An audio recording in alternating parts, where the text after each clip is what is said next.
빌립보서 1장 1절과 2절 말씀을 함께 봉독하시겠습니다. 그리스도 예수의 종 바울과 디모데는 그리스도 예수 안에서 빌립보에 사는 모든 성도와 또한 감독들과 집사들에게 편지하노니 하나님 우리의 아버지와 주 예수 그리스도로부터 은혜와 평강이 너희에게 있을지어다. 아멘. 오늘부터 빌립보서를 시작하게 되었습니다. 오늘은 빌립보서의 서론에 대해서 함께 나누어 보도록 하겠습니다. 빌립보 교회가 개척된 것은 그 시점을 사도행전에서 찾아볼 수 있습니다. 사도행전 16장에 보면은 사도 바울이 마게도니아 첫성 빌립보에서 복음을 전하지 않습니까? 그러면서 그곳에 교회가 세워지게 되죠. 교회가 세워지게 되는데 그곳에서 두아디라 성 자색 옷감 장사인 루디아를 만나고 그에게 복음을 전하고 그와 그 번속들이 예수님을 믿습니다. 그리고 바울이 옥에 갇혔을 때 간수와 그 가족들이 예수님을 믿게 되죠. 이렇게 해서 빌립보 교회가 세워지게 됩니다. 바울이 1차 전도여행을 마치고 이제 2차 전도여행으로 간 곳이 마게도냐 빌립보죠. 처음부터 그곳을 정해서 간 곳은 아니죠. 다 하나님의 인도하심에 따라서 그곳으로 가게 되었는데 그곳에서 처음 만난 사람이 이제 루디아 아닙니까? 그 루디아의 헌신으로 인해서 바울이 복음을 전하는데 이제 힘을 얻죠. 예수님도 복음을 전하실 때 주변에 많은 여인들이 예수님의 사역에 동참했습니다. 참 여인들이 그 복음을 전하는 일에 있어서 지대한 영향을 준 것은 사실입니다. 그것은 어느 나라를 살펴보아도 여인들의 역할이 굉장히 큽니다. 대한민국에도 복음이 들어와서 여인들의 그 헌신이 얼마나 지대했는지 오늘날 이렇게 수많은 교회들이 세워진 데에는 여인들의 역할이 컸다 할 수 있습니다. 이 빌립보서는 이제 편지의 형식을 띠고 있습니다. 어떻게 보면은 그 개인적인 서신에 가까운 그러한 내용이라고 할 수 있는데 특징적인 것이 있죠. 빌립보서는 기쁨의 서신이다. 그래서 뭐 기쁨의 복음이다, 희락의 복음이다 이렇게 이야기를 합니다. 그래서 기쁨이란 단어가 빌립보서에서만 17번이 나옵니다. 그것에 대해서는 다음 주에 좀 자세히 설교를 하도록 할 겁니다. 17번이 나오는데 그 17번이 두 부류로 나눠지죠. 하나는 어떤 거냐면 영적인 역사로 인한 기쁨, 그리고 또 하나는 인본적이요 육적 요소로 인한 기쁨. 예수님의 표현을 빌리자면은 예수님이 요한복음에 이런 말씀하셨어요. 세상이 주는 기쁨, 그런 말씀을 하셨는데 그렇습니다. 그 두 가지 중에 영적인 역사로 인한 기쁨은 이것은 주님께로부터 얻어지는 그런 기쁨이죠. 그거와 반대되는 세상이 주는 기쁨은 영적인 것으로 인해서 얻어지는 기쁨이 아니죠. 이렇게 두 가지가 기록되어 있는데 영적인 것으로 인한 기쁨이 빌립보서에 많이 기록되어 있습니다. 그래서 이 빌립보서를 그럼 기록한 사람은 누구겠습니까? 여러분들이 잘 알고 계신 대로 사도 바울이 기록했습니다. 사도 바울이 기록했는데 1장 1절에 보면 그리스도 예수의 종 바울과 디모데는 그리스도 예수 안에서 빌립보에 사는 모든 성도와 또한 감독들과 집사들에게 편지하노니 아주 명확하게 밝히고 있습니다. 이렇게 밝히는데 뭐 더 이상 바울이 아니다라고 주장할 이유가 없죠. 그렇게 주장하는 사람들도 있습니다. 그러면 이 빌립보서가 언제 기록됐느냐? 언제 어디에서? 이 빌립보서는 그 에베소서, 빌립보서, 골로새서, 빌레몬서 이 네 가지가 무슨 서신이라고 불려집니까? 옥중서신, 옥에서 기록했다라고 해서 옥중서신입니다. 옥에서 기록했는데 바울이 옥에 갇힌 적이 여러 차례 있지 않습니까? 그러면 언제 어느 옥에서 어느 옥에 갇혔을 때 이 편지를 기록했느냐, 그것이 중요하죠. 바울이 그 옥에 갇혔을 때가 에베소에서도 옥에 갇히기도 하고, 또 우리가 알고 있는 대로 모든 전도 여행을 마치고 예루살렘에 와서 가이사랴 옥에 갇히기도 하고, 그래서 2년간 있다가 또 어디로 가요? 로마로 가서 로마에 투옥되기도 하고, 그리고 이제 이 빌립보서가 배경으로 하고 있는 사도행전 16장에 보면은 그 빌립보 감옥에 갇히는 그런 그 투옥의 시간들이 있었죠. 그럼 그 중에서 바울이 도대체 언제 이 서신을 썼느냐? 그것은 언제냐면 바울이 로마에 투옥되었을 때, 그러니까 주후, 지금 이 주후를 우리가 살고 있지 않습니까? 주후 61년에서 62년경으로 우리가 추정을 하고 있습니다. 그때 이 빌립보서를 기록했는데, 그럼 빌립보서를 기록한 동기와 목적이 있지 않겠습니까? 동기와 목적을 이 빌립보서 안에서도 우리가 찾을 수가 있습니다. 바울이 옥에 갇혔다는 소식이 들려졌을 때 빌립보 교인들은 마음만 안타까워한 것이 아닙니다. 바울을 어떻게 하면 도울 수 있을까? 그런 마음이 컸겠죠. 그래서 물질을 모아서 바울에게 도움을 줍니다.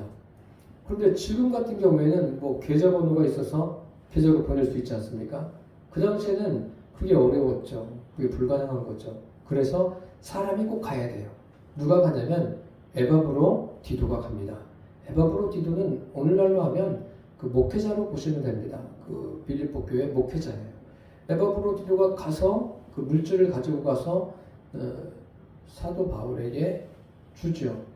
그리고 돌아온 게 아니에요.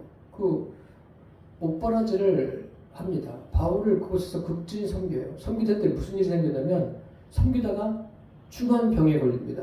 중한 병에 걸렸는데 얼마나 중한 병인지 이제 생명을 위협하는 그런 병에 걸리게 됩니다. 그러니까 빌립보 교인들이 그 소식을 들은 거예요. 그럼 빌립보 교인들은 자연적으로 마음이 어떻겠어요? 바울은 옥에 갇혔죠. 또 자기들을 지도하던 에바브로 디도는 바울에게 갔다가 중환병에 걸려서 세상을 떠날지도 모르죠. 그러니까 굉장히 그 빌립보 교인들의 마음이 참 불편한 거죠. 불안하기도 하고. 그런데 놀라운 것은 하나님께서 극적으로 에바브로 디도를 회복시켜 주십니다. 그래서 에바브로 디도 편에 보낸 서신이 뭐예요? 그게 빌립보서입니다. 이 빌립보서를 가만히 보면 바울을 그들이 열심히 섬겨요. 물질적으로 섬깁니다.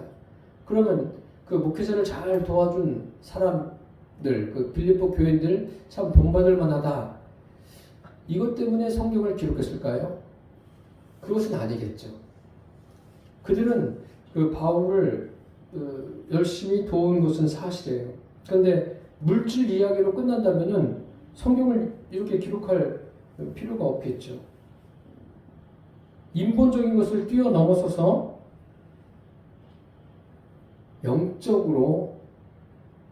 영적인 신앙을 회복시켜주는 내용이 빌립보서예요.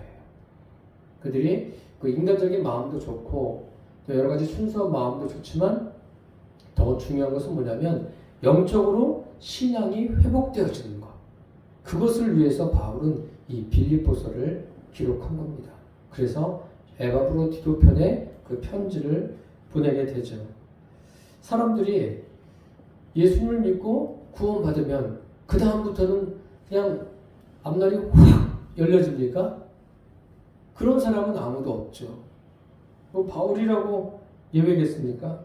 예수님을 믿고 나서 그 다음부터는 하나 둘 일이 술술 풀려지고 승승장구하는 그런 사람들은 없습니다. 그런데 의외로 예수님을 믿지 않는 분들은 어떤 생각을 하냐면, 아니 예수님을 믿는데 왜 그런 어려움이 있어?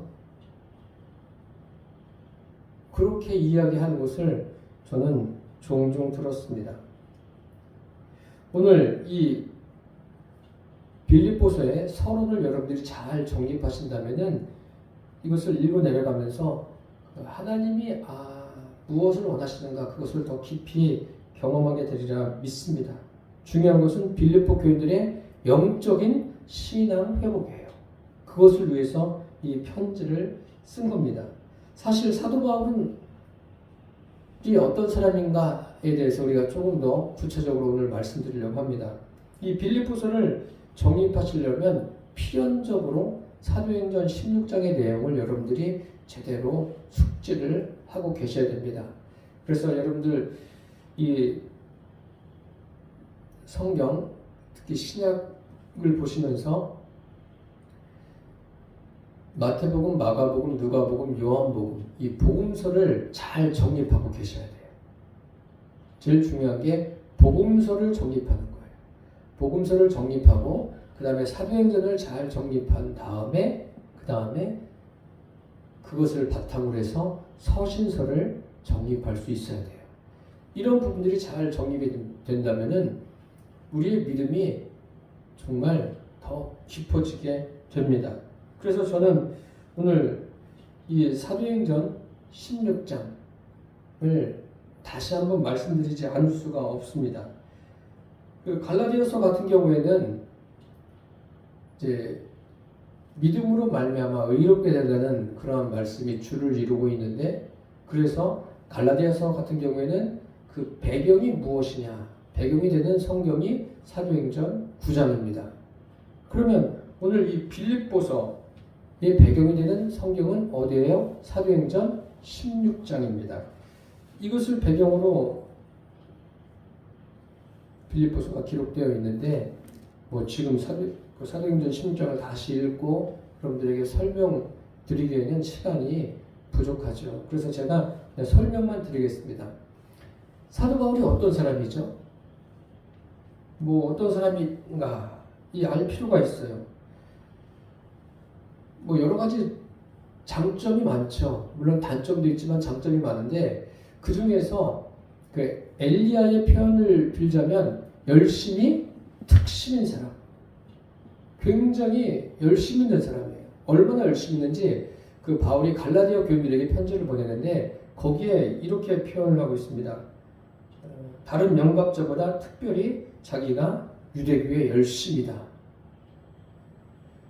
그 동년배나 또 그보다 나이가 많은 사람들, 그러한 율법학자들, 바리새인들, 그들이 있지만 그들도 열심을 가지고 있지만 자기가 유대교에 누구보다도 열심 있는 사람이다 이야기하고 있어요. 그러니까 유대교에 대한 열심에 대해서 바울이 두 번째다. 그럼 바울이 서러울 정도예요. 굉장히 열심히 있는 사람이에요. 그런데 이런 열심들이 결국은 그 교회를 핍박하는, 예수 믿는 사람들을 핍박하는 그런 열심으로 행해지지 않습니까? 어쨌든 우리 그리스도인들은요 열심히 있어야 돼요. 열심히 있어야 되는데 이 열심에 대해서도 우리 각자가 잘 정립을 하고 있어야 됩니다. 하나님은 그냥 가만히 있는 사람들을 사용하시지는 않습니다. 열심 있는 사람을 사용하시는데 그 열심을 사람의 열심 그대로 사용하시는 게 아니에요. 하나님이 원하시는 대로 어떻게 해요? 바꾸어 가세요. 그 대표적인 예가 사도 바울이 되겠습니다. 그 성경에 역사적으로 보면 열심 있는 사람들이 굉장히 많죠. 여러분 열심 있는 사람 하면 혹시 떠올려지는 분 있어요? 성경에서? 대단한 열심을 가지고 있는 사람, 사도 바울처럼 열심히 있는 사람. 갑자기 생각이 안 나시죠? 그 구약 성경에 야곱을 보세요. 야곱은 얼마나 열심히 있는지 아버지에게 사기를 쳐가지고 자기가 얻고 싶은 것을 얻어내지 않습니까? 또 모세를 보십시오. 모세도 굉장히 열심히 있는 사람이에요. 사람을 죽이기까지 자기 동족을 위하는 그런 열심히 있는 사람이에요. 대단하죠. 그러면 신약에 와서 베드로 같은 경우는 어떻습니까? 베드로는 다른 제자들을 다 제쳐놓고 누구보다도 예수님이 말씀이 끝나자마자 대답하는 그런 굉장히 뭐 성미만 급한 사람이 아니라 열심 있는 사람이에요. 그 열심 있는 사람들의 장점은 뭐 일을 추진력을 가지고 하는 그런 장점이 있지만 단점은 자기 중심적으로 한다는 거예요. 자기 중심적인 성향이 강하다는 거예요. 지금 그런 것들이 심각한 문제를 일으키지 않습니까? 뭐 바울도 그런 것 때문에 문제를 일으켰고 모세도 마찬가지고 뭐 야곱도 마찬가지예요. 자기 열심으로 가는 사람들은 그러한 문제를 일으키게 되어 있습니다. 엘리야는 안 그렇습니까? 엘리야가 하나님 앞에 이야기하지 않습니까? 자기 혼자만 남았다고. 얼마나 열심히 있는 사람이에요. 엘리야도. 그리고 하나님이 뭐라고 그러세요? 가만히 있으라고 그러지 않습니까? 너 말고도 7,000인을 남겨두었다고 하나님이 말씀하지 않습니까? 하나님은 그런데 이러한 열심, 자기 중심적인 열심을 바꾸어 가세요. 모세의 경우에 어떻게 바꾸십니까? 왕자로서 40년을 보낸 후에 하나님이 그를 바꾸기 위해서 어디로 보내셔요? 광야로 보냈어요. 광야에서 얼마나 머뭅니까? 4개월이에요? 4년? 40년. 40년 동안 그를 단련하시죠. 그래서 그의 온유함이 이 땅의 모든 사람보다 승하다. 그런 표현을 하시지 않습니까? 그러면 하나님께서 모세만 그렇게 단련하십니까? 아니에요. 오늘 본문에 바울을 비롯한 모든 사람들을 하나님은 그렇게 단련하셔요. 그 사람이 열심히 특심하든 또 열심히 좀 덜하든 어쨌든 그런 것을 다 하나님이 원하시던 대로 바꾸어 가십니다. 오늘 바울을 어떻게 바꾸시는가 하면 사도행전 16장에서 그것을 알 수 있죠. 사도 바울이 1차 전도여행을 잘 마쳤어요. 선교 보고를 하고 2차 전도여행을 준비합니다. 2차 전도여행 가는 곳이 어디예요? 1차 전도여행을 했던 그곳으로 갑니다. 그곳에서 대부흥의 역사를 바울이 경험한 것 아닙니까? 그래요. 가요. 가는데 어떤 일이 생겨요? 복음을 전하려고 하는데 성령의 영이 막으세요. 막으시니까 또 다른 곳으로 가서 전해요. 그 소아시아 지역에서 또 전하는데 예수의 영이 막으세요. 참 답답하죠. 그러니까 바울이 나름대로 열심을 내는 거예요. 계속해서 여기서 안 되면 저기로 가고 저기서 안 되면 또 다른 데로 가고 그렇게 가다가 안 되니까 하나님께서 바울이 듣지를 못하니까 어떻게 하십니까? 이번에는 하나님께서 환상을 보여주세요. 환상을 보여주시는데 마게도냐 사람 한 사람이 손짓하면서 건너와서 우리를 도우라. 그러니까 바울이 그때 어떻게 말하냐면요. 이렇게 이야기합니다. 바울이 환상을 본 후에 우리가 곧 마게도냐를 떠나기를 힘쓰니 이는 하나님이 저 사람들에게 복음을 전하라고 우리를 부르신 줄로 인정함이러라. 하나님이 부르신 줄로 인정했다. 뭐 인정한 것도 나쁜 건 아니죠. 하나님이 그 환상을 보여주셨으니까 이제 소아시아에서 방향을 바꾸는 거예요. 하나님이 가라고 하는 곳으로 방향을 바꾸는데 여기에서 좀 생각해 볼 것은 우리 그리스도인과 하나님과의 관계는 어떤 관계죠? 인격적인 관계예요. 바울도 하나님과의 인격적인 관계 아닙니까? 그럼 인격적인 그 관계 가운데 하나님이 마게도냐로 가라. 그러면 어떻게 해야 돼요? 아멘 하고 가야 되는 거 아니에요? 하나님이 환상까지 보여주셨으니까. 그런데 뭐 아멘까지는 안 나오고 어떤 상황입니까? 이쪽으로 가라고 하는구나. 그렇게 그냥 인정하는 정도예요. 바울이 갔어요. 갔는데 그냥 몇 군데를 그냥 지나쳐서 갑니다. 지나쳐서 간 곳이 마게도냐 첫성 빌립보에 도착하게 되죠.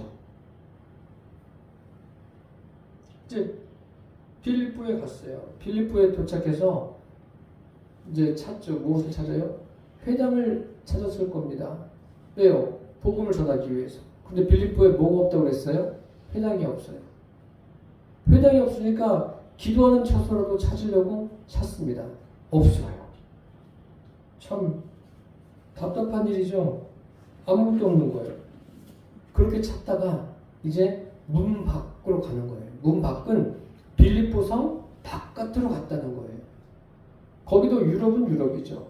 빌립보성 바깥으로 가서 있는데 강가에 여인들이 나와 있습니다. 그 여인들에게 이제 복음을 전하게 되는 거예요. 그래서 그곳에서 누구를 만납니까? 두아디라 성에 살던 루디아라는 자색 옷감 장사를 만납니다. 하나님께서 그의 마음의 문을 여십니다. 바울이 말씀을 전할 때. 그래서 복음을 받아들이고 바울을 강권해서 자기 집에 머물라고 합니다. 이제 빌립보 사람을 전도한 게 아니에요. 어디 성 사람이라고요? 두아디라 성, 소아시아 사람이에요. 소아시아 사람을 전도한 거예요. 그것도 여인이에요. 그 당시에는 여자들을 수에 넣지도 않았어요. 그러니까 1차 전도 여행하고 하나님이 오라고 해서 온 이 빌립보 성하고 비교가 됩니까? 안 됩니까? 비교가 안 될 정도예요. 소아시아에서는 대부흥이 일어났는데 이 마게도냐 첫 성, 여기도 큰 성이에요. 마게도냐의 수도예요. 빌립보가. 그런데 한 그 여인과 그 가족밖에 구원을 못한 거예요. 그러니까 그 다음날 또 나가죠. 나가는데 어디를 찾아가는 거예요? 기도할 처소가 또 어디 있나?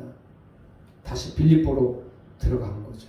바울은 마음속에 무엇이 있는 거예요? 1차 전도여행 할 때 그런 대역사를 기대하면서 가는 거예요. 사람인지라 왜 그런 마음이 없겠어요? 당연히 저 같아도 그러겠죠. 1차 전도여행 때 대부흥의 역사를 기대하면서 하나님이 또 오라고 해서 왔으니까 또 어떤 역사가 일어나겠다.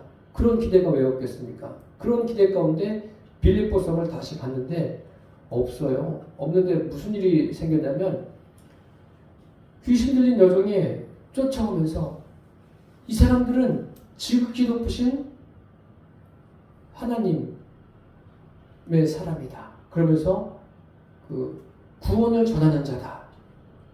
그러니까 바울이 예수 그리스도의 이름으로 귀신을 내쫓습니다. 이 귀신을 내쫓은 일로 인해서 그 여종은 능력자죠.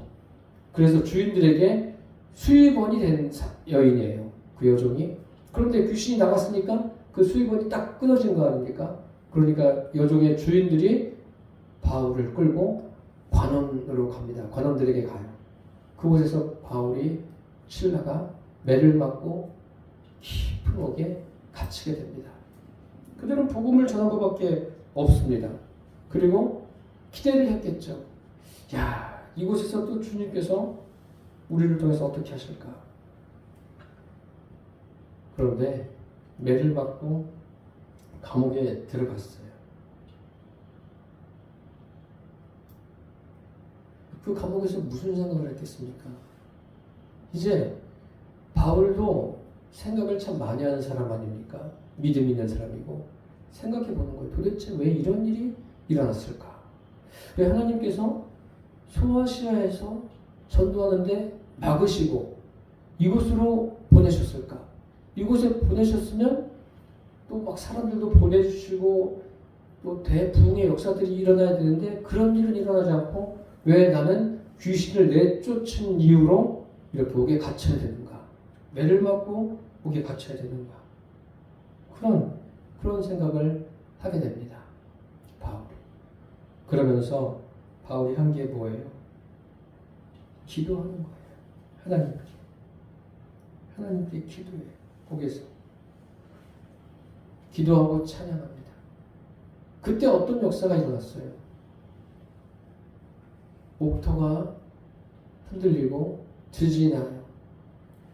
옥문이 다 열려요. 매였던 것들이 다 풀어집니다. 그럼 여러분 같으면 어떻게 하시겠어요? 아, 기도 응답이구나. 나가라고 하는 하나님의 응답이구나. 그러면서 나가겠어요? 안 나가겠어요? 나가겠죠. 당연히. 그런데 바울은 안 나가요. 가만히 있어요. 왜 가만히 있는 거예요? 생각해 보셨어요? 왜 가만히 있죠? 나가야 되는 상황인데 나가지 않고 왜 가만히 있는 거예요? 그게 뭐냐면 바울이 그곳에서 1차 전도 여행에서 경험하지 못한 하나님의 역사하심, 하나님의 원하심, 그것을 깨달은 거예요. 그러니까 나가지 않죠. 거기서 뛰쳐나갔으면 뭐 간수가 구원받는 일은 있었겠습니까? 안 나가요. 이제는 뭐예요? 지금까지는 자기 열심이 조금 많이 있었던 거죠. 물론 하나님을 믿고 갔지만 자기 열심이 왔다 갔다 하는 거예요. 그런데 이제는 뭐예요? 내 열심이 아니라 하나님의 방법대로 가겠습니다. 기다리는 거예요. 기다리니까 하나님이 간수를 보내주지 않습니까? 그래서 간수에게 복음을 전하고 그 가족들이 구원받는 역사가 일어났습니다. 이 시점이 언제냐면 주후 49년에서 52년 정도 됩니다. 그러니까 지금부터 1900 몇 년 정도 되겠죠. 이렇게 이곳에서 바울이 믿음이 더 깊어진 거예요. 그 1차 전도여행의 대부흥의 역사, 거기서 벗어나지 못했던 바울이 벗어난 거예요. 비로소 거기 1차 전도여행에 있었던 모든 것들을 내려놓기 시작한 거예요. 내려놓고 이제 새로운 복음 전도의 장이 열려진 거예요. 만일 그 1차 전도여행 한 곳에서 하나님이 막으시는 대로 그냥 고집 부리고 계속 거기서 전했다면은 복음이야 전할 수 있겠죠. 뭐 실패를 하든 뭐를 하든.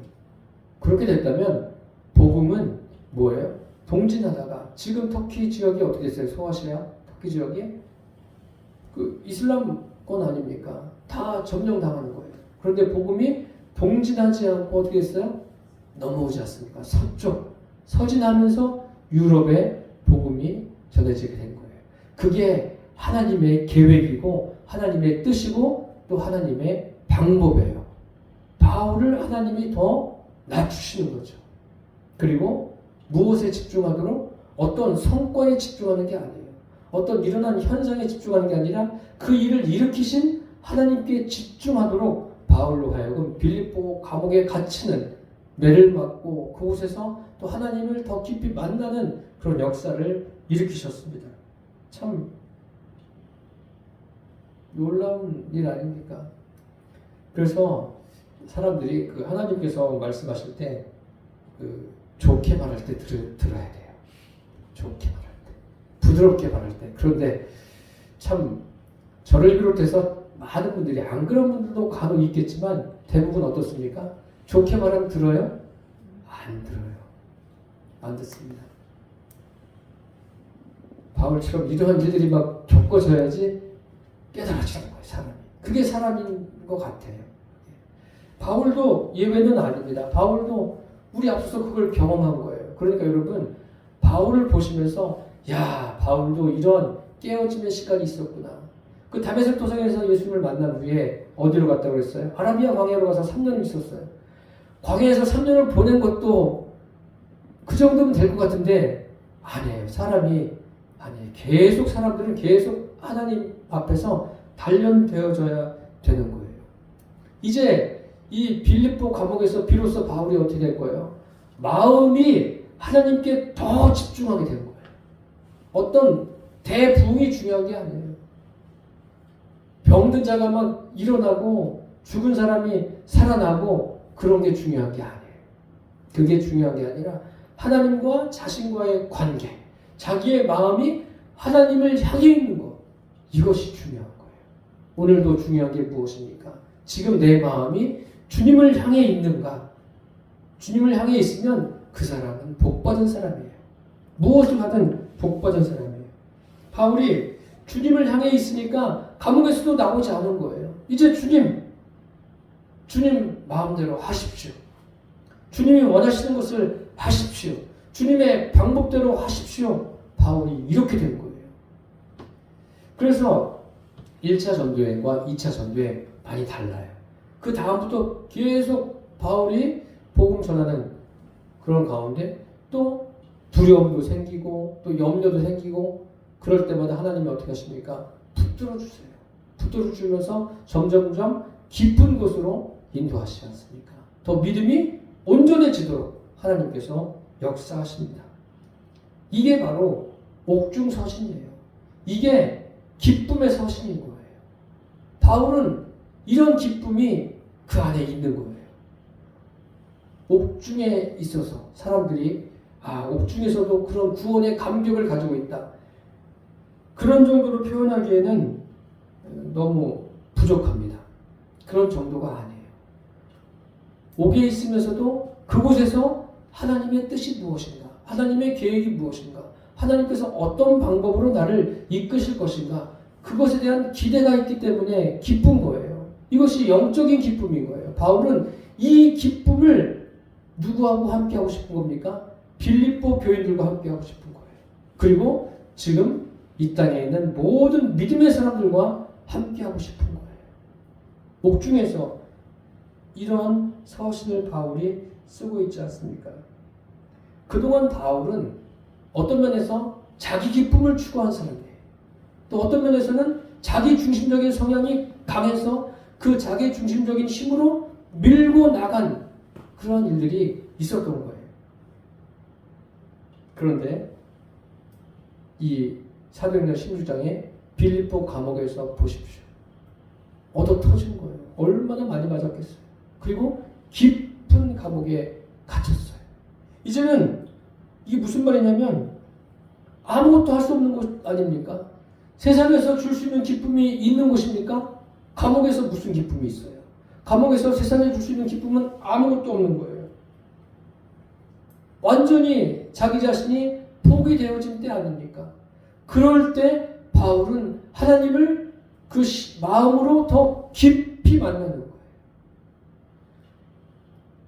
이 시간 이후로는 더 기대가 되어지는 거죠.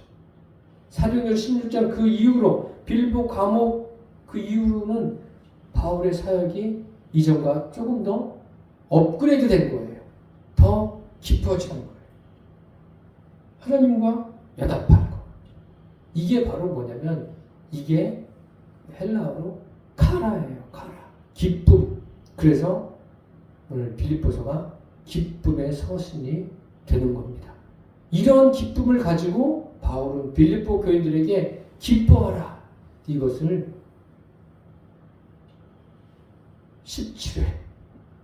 17회를 이야기하고 있습니다. 빌립보서에서. 물론 두 번은 이제 세상적인 기쁨에 해당하는 그런 헬라어인데 15번은 그렇지 않아요. 15번은 다 이 카라에 해당되는 기쁨입니다.